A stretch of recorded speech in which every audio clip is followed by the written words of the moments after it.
the Eclipse.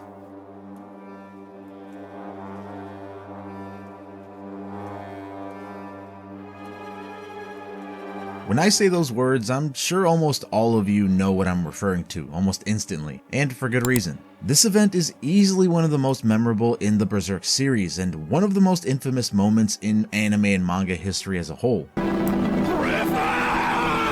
Even if you haven't read or watched Berserk, everyone almost certainly has heard about it from a friend or seen it mentioned when talking about some of the most iconic scenes in the genre. The absolutely horrifying events of the Eclipse stay with those who choose to experience it for years after they initially read or watched it, and is part of the reason why Berserk as a whole is one of the most memorable pieces of media ever created. It's left its mark on countless pieces of media since its creation. それはケツに刺さっていたというにはあまりにも大きすぎた。ベルセルク風のナレーションで後悔してんじゃねえよ! And even brought a heavy influence to works outside the anime and manga medium in general. Take Blizzard's Diablo Immortal for example, which showcases the same gothic dark fantasy aesthetic as Berserk, where characters enter a similar medieval horror world. Berserk's dark fantasy themes and cosmic dread are ever present throughout the game's landscapes, and through their playable characters, where they too have to fight unrelenting demonic forces. Well within this unforgettable event during the story, there's an even more jarring moment that takes place during a single chapter of the manga. A meeting between Griffith and God, like actual God, that was surprisingly later removed by the creator of the series himself, Kentaro Miura. So with that being said, a lot of people don't even know that it exists, which is a shame because it drastically reshapes how you view the story from that point on after reading it. Well, get ready because I'm gonna go through this infamous lost chapter with you guys and break down what happens in it because there is a lot to unpack with this chapter, and also talk about why it was removed from the manga to begin with. But along with that, we'll also be talking about some exciting new pieces of Berserk content coming that I know is gonna have a lot of fans excited. So let's get started. One thing that's very interesting about the Eclipse is that along with its immense impact on the story, it also symbolized a pretty drastic thematic shift during the series as well, where at first the story was much more like a historical fiction piece where we follow Guts and the Band of the Hawk rising to glory, as one of the most esteemed mercenary groups in the fictional land of Midland. Sure, prior to the Golden Age arc, which includes Guts' backstory, there are some pretty notable tones of demonic horror prior to going into this long-winded flashback, like Guts' battle with the Snake Lord and the Count. Also, of course, the fight against Zod alluded to the existence of apostles in general, even within the flashback story. But after the events of the Eclipse, we go full-on fantasy horror, and we learn during chapter 83 that all of this was no coincidence. It was all by design. Just prior to the Eclipse, the Band of the Hawk had fought mightily to retrieve Griffith from the torture dungeon he had been held in for over a year. They eventually recover him, only to find that all that was left was a shell of what Griffith used to be. He was severely malnourished, all his tendons had been cut, tongue removed, and skin seared off in many parts of his body. It was clear almost immediately that he'd never be able to ride a horse, let alone lead the band ever again. Everyone knew this, and it seemed that the Hawk had started warming up to the idea of having Guts be their new leader. While seeing this, Griffith realized his dream of having his own kingdom would never come true at this point, and even tried taking himself out. But this moment is when things took a turn that no one could have ever predicted in a million years. Suddenly we see Griffith holding his bayonet with some blood dripping onto it, causing it to form a horrifying face and initiating what we now know to be the Eclipse. Suddenly the entire Band of the Hawk was transported to what appeared to be an entirely different dimension. At first they were disoriented. The sky's this endless swirl of red and black, the ground feels alive, and all around them are these monstrous, unexplainable shapes. Then they arrive. The God Hand. 5 demonic entities, each more horrifying and otherworldly than the last, descend upon the Band of the Hawk. And that's when Griffith is presented with a choice. He's told that everything, Griffith's rise, his fall, the torture, even Guts leaving the band, was all part of a grand plan, a causality shaped by something even beyond the God Hand themselves. To this they offer Griffith a rebirth, to continue chasing his dream of being a king, and all that was needed was the sacrifice of his comrades. Then with a chilling whisper he says, "I sacrifice." officially initiating the ritual where hundreds of grotesque apostles begin devouring the band one by one, with Guts and Casca coming out as the only ones alive. That's when we transition into chapter 83, the now infamous Lost chapter, and this is the moment where it all happens. The very moment Berserk crosses the threshold from dark medieval epic into something cosmic, something existential.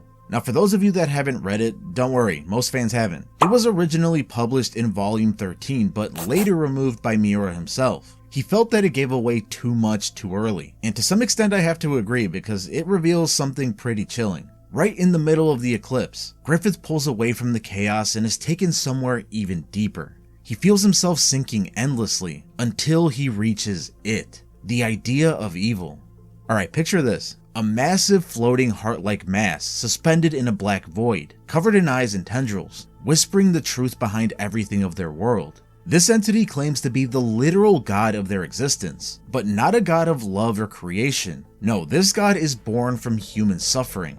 It tells Griffith that humanity, desperate to understand why it suffers, unknowingly created it, a being that could give meaning to that pain. The idea of evil manipulates causality itself. That means it didn't just create the God Hand, it shaped the events of the entire story. From Guts' birth to Griffith's dream to the downfall of the Band of the Hawk, it was all orchestrated. Not as some sort of divine plan, but as a response to humanity's need to make sense of its own despair. It's the ultimate gut punch. It reframes everything we thought we knew about the story. And this is where the Griffith did nothing wrong people pull most of their reasoning from. Don't really agree, but that's what they do. It now seemed that he wasn't even acting entirely of his own free will. The sacrifice of his comrades and his transformation into Femto, these weren't choices made in a vacuum. They were laid out for him by something that existed solely because humans wanted their pain to mean something.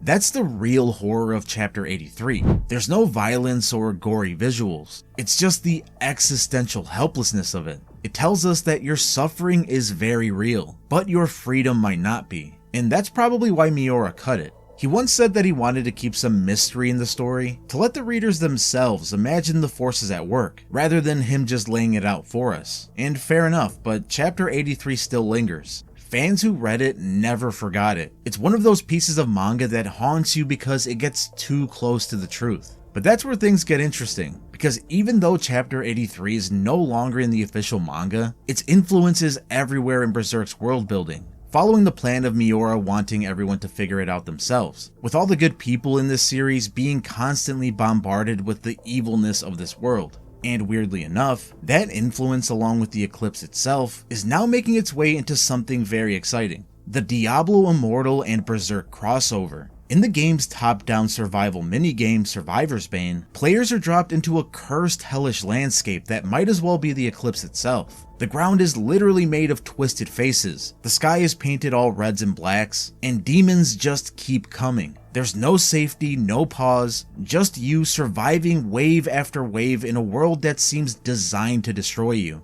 Sound familiar? It literally is the Eclipse. And that's what Berserk became after the reveal of the idea of evil's influence. A world where the rules are broken and everything is stacked against you. Where every fight feels rigged. Where the gods themselves are your enemy. And speaking of enemies, yeah, Zod is in Diablo Immortal too. I mean, he kinda has to be, he's goated. Here Zod shows up as a special boss fight during the event. And let me tell you, it's more than just a cool new boss monster to take down. If you've followed Berserk at all, you know that Zod is basically the apostle version of Fate itself. He's the one that always shows up to test the strong. He's the one who warns Guts to turn back. He just seems like this unavoidable force of nature throughout the entire series. Fighting him in-game feels exactly like what it should. An overwhelming, almost helpless battle that demands every bit of skill you've got. And if you manage to take him down, you get rewarded, not just with loot, but also with that feeling of triumph that Berserk fans know all too well, like when Guts made it out of the Eclipse. You survived what should have killed you, and you didn't need to bail it to do it. You'll get to see firsthand what Guts had to go through, like wielding the Dragon Slayer yourself. And speaking of which, that's not just a metaphor here. During the event, you can actually equip premium skins inspired by Guts and Griffith themselves. These aren't cheap knockoffs either. They are very faithful designs. Guts' iconic black armor, opposed by Griffith's white falcon of light aesthetic, both adapted into Diablo Immortal's classes. It feels genuinely surreal seeing these two legacies come together on screen, especially considering how new Berserk content is very hard to come by these days. But of course the event isn't just about bosses and skins, there's also some pretty awesome gear. Players can get access to a Crimson Bayolet legendary gem, a powerful item that upgrades your abilities and feels directly inspired by the actual Bayolets from the manga. The gem itself even has the signature flesh with a face look, which is a creepy but awesome touch for fans who know the lore. The best part? You can get this thing for free just by logging in during the event. It's accessible to everyone. There are also weapon skins, profile frames, portals, and even familiar skins that turns them into those cool golems that were guarding Flora's house and were on Skellig. If you know, you know. It's honestly pretty sick how faithful this collab is. It's not just a cheap reskin of the game. This one seems like a genuine love letter from true fans. Like the people behind it shared that exact same moment or even whole day of disbelief. The one that we know we all had when we first witnessed the fate of our favorite mercenary crew and the devastating betrayal of Griffith. And this very same betrayal, now shed under the light of Chapter 83, seems a lot more nuanced and conflicting. Sure, nothing, and I mean nothing, excuses the terrible things that Griffith did during the eclipse, but now knowing that it was quite literally God's will for him to do so, it adds yet another layer of complexity to this timeless revenge story, and hopefully soon we'll get to see its conclusion. But I'll be more than happy to have Diablo Immortal fill that void until that time comes.